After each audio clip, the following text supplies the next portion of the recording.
On the Reconciling Marriages with Coach Jack podcast, Christian psychologist, author, and relationship coach Dr. Jack Ito will help you to build and restore your marriage. By learning just a few relationship skills, you can help your spouse enjoy your relationship more while getting more love and affection from your spouse. Listen to Coach Jack as he helps you with one more step toward a marriage both you and your spouse will love. Do your feelings of love for your spouse seem to be fading? What will happen if they continue to fade? Did you know that there are things that you can do to rejuvenate your love for your spouse? Today, I want to let you know about 12 ways we lose loving feelings for our spouse and 12 ways you can increase your loving feelings for your spouse. Making just little changes can make a big difference in your feelings and just could get you more love from your spouse as well. Why work on our own loving feelings? For improving relationships, we always want to bring our own damage to a stop, or as stopped as we can make it, before dealing with any disconnecting or unattractive behaviors from our spouse. The more feelings of love you can generate for your spouse, the less hostile or withdrawn you will be, the more you will stick with win-win boundaries, and the less reactive you will be. Our loving feelings should never lead us to accept damaging behavior, but instead motivate us to restore a loving relationship. It is not our spouse's lack of love that makes us not care. It is our own lack of love that makes us not care. In relationships, most defects have more than one cause. It is possible that your fading feelings are a result of more than one reason. No doubt your spouse's behavior is part of that. I often work with clients who are learning to use boundaries to get their spouses to stop doing damaging things that make them difficult to love. What I need to emphasize to my clients is that while you are using boundaries, you also need to be doing what you can to turn your own loving feelings on again. I understand not doing that when you are being treated badly, but when your spouse is working on becoming better, you also need to do the same. It makes no sense to demand love from our spouse if we are not loving first. So, how can we make ourselves love someone, even if they are not loving us? By the way, that's the way God tells us to do it. Let me share something with you that should be obvious, but many people don't seem to know. Feelings come and feelings go, and then they can come again. Feelings of love, like all other feelings, come and go depending on environmental triggers and our thinking, our internal triggers. We can fall in love again, just like we can become angry again, tired again, sad again, happy again, or any other feeling. We just need to create the right triggers for that. There is no reason to freak out if your loving feelings stop or if your spouse or kids say they don't love you anymore. Just work on the triggers that will bring it back, and it will come back. I have helped many people get their spouses to fall in love with them again, even though their spouses did not believe it was possible. It is. Love is a feeling which comes and goes, and it is also behavior which reflects our concern for the other person's welfare. When we don't feel love, we often don't behave lovingly. We need to use discipline to continue to do loving behavior even when we don't feel like it. Discipline helps us to bridge the bad times, the sad times, and the stressful times, just as much in marriage as with parenting. Some people think it's more important to be genuine than to use discipline to love. But is being genuine more important than being loving? The truly genuine person is primitive, learns nothing, and has no friends. Loving and getting along requires self-censorship and a good deal of effort. Don't ever fall for the false teaching that you need to be genuine. God expects us to love Him and others despite how we might feel about it. He also expects us to do other hard things whether we feel like it or not. There is no way to have success except to use discipline to do things which you don't feel like doing. If you are familiar with my work, you have learned that success comes from taking the right steps in the right order. Which do you think comes first, action or feelings? Key principle: action comes before feelings. Trying to feel something is a good way not to feel it. Feelings are triggered by events and by thoughts. Thoughts, by the way, are also actions since we can intentionally form them. Getting this order backwards keeps people stuck. Depressed people, for example, will stay stuck if they wait until they feel like becoming active because depression takes away the desire for action. However, if depressed people make themselves get active, the depression decreases. Behavior change precedes feeling change and not the other way around. That's also true for changing other people's feelings towards you, by the way. If you wait for your spouse to love you more before you behave lovingly, that will keep you stuck. Your behavior change has to precede your spouse's feeling change towards you. There are many teachings from the Bible which reflect this, but here are two. Give, and it will be given to you. A good measure, pressed down, shaken together, and running over, will be poured into your lap. For with the measure you use, it will be measured to you. Luke chapter 6, verse 38. And a man reaps what he sows. Galatians chapter 6, verse 7b. The way you think and behave will result in the kinds of feelings you feel and how others feel about you. Thinking bad things about your spouse and loving your spouse are never going to go hand in hand. Let me tell you about 12 ways we fall out of love with our spouse, or anyone for that matter. 1. Giving our spouse our leftover time and energy. Do you use all of your good energy for everything but your spouse? If so, you will have little emotional or physical energy for your spouse and your feelings will suffer. Fatigue is the number one reason for loss of loving feelings. Our mind prioritizes the need for rest over the need for companionship, love, and sex. So it shuts down those feelings when it wants us to rest. The remedy is to use your best energy for whatever is the most important for you. And you must cut out from your life whatever is taking energy away that you need for your relationship, even if it means quitting your job. Many people have severely damaged their relationships by prioritizing work or kids. If you are so tired you have to force yourself to spend time with your spouse, you need to decrease your load right away. Dating, one-on-one time, and sexual time are not optional extras. They are requirements. Never think you can put them off to work on other things.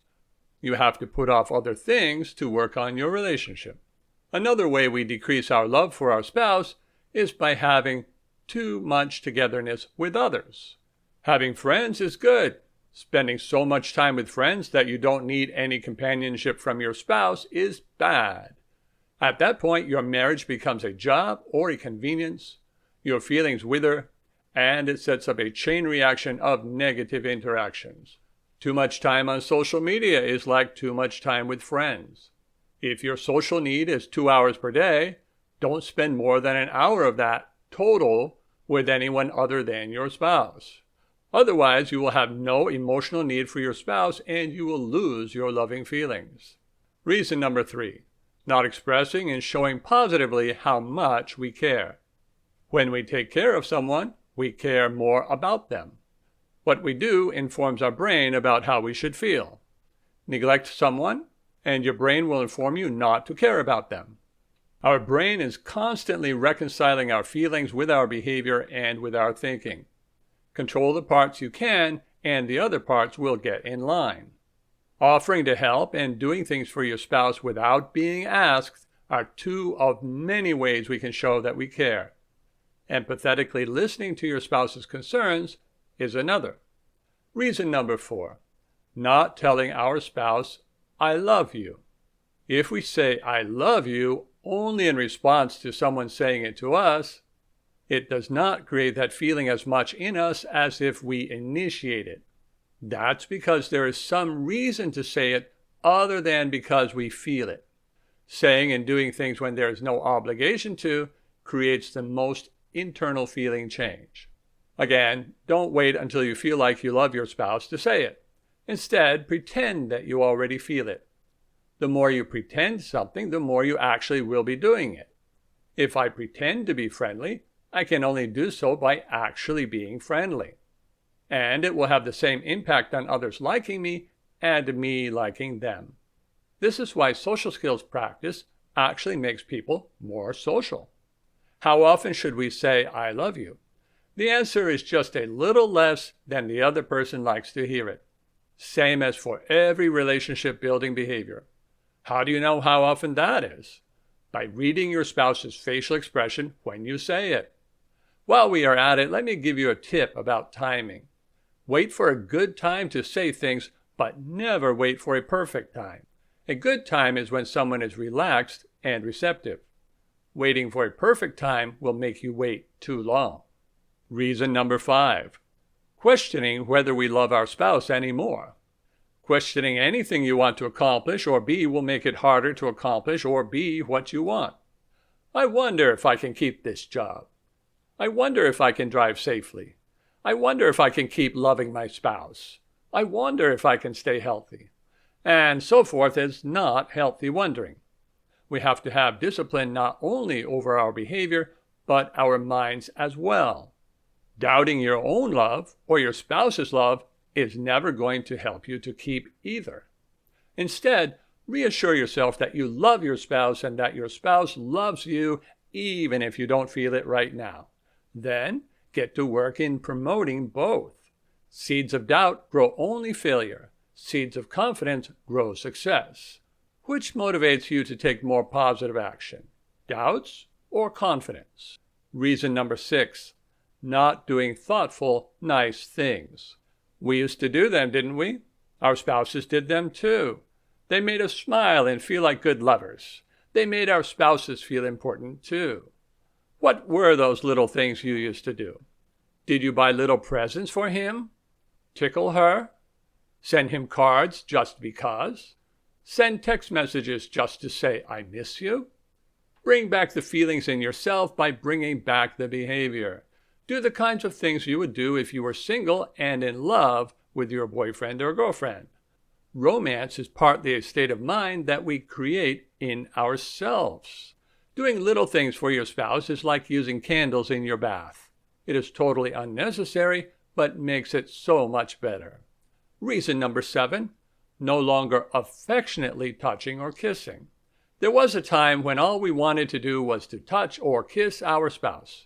Holding hands was a special thing, and we didn't need extra space on the bed when we slept at night. When did touching become routine?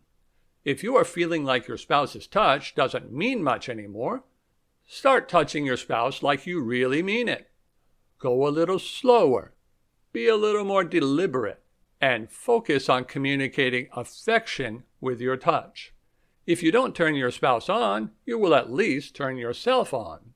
If you're feeling like your spouse's touch doesn't mean so much anymore, start touching your spouse like you really mean it.